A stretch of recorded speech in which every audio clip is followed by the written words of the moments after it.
The years prior to kindergarten to about the first grade, my parents would read to me about every night at bedtime, and I've always enjoyed it. The part that I loved the most about it was the way that my parents used different tones to match the character's personality. It made it seem more like a movie to me. This made me look forward to when I would be able to read on my own. However, when it came to assigned books at school that I was supposed to read on my own, it was a different story. No matter how much I tried to get myself to enjoy them, I couldn't.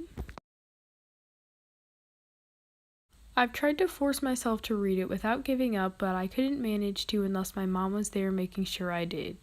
Most kids at that time started to become fond of reading while I did not. My mom also tried to encourage me by trading off reading the books to me or would tell me to imagine scenes for it if it was a movie. It seemed to help somewhat, but I would still give up after my mom left the room.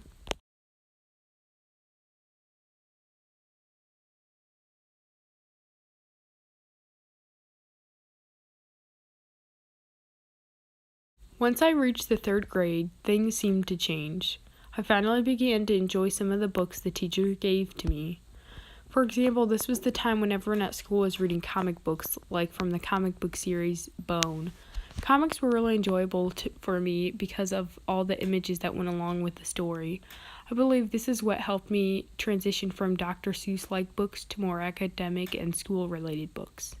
I found books that had a main character that I could relate to so that I wouldn't lose interest in the book. Like for fourth grade, I enjoyed the books about a girl that came across a problem and had to figure out a solution, or a group of friends that had to learn a lesson the hard way.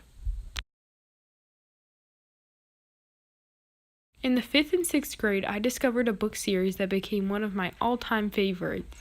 This was the Mandy series. These interested me because Mandy, the main character, was always on a journey and discovered something new, whether it was bad or good. As well, she always learned an important life lesson that she would refer back to through the series.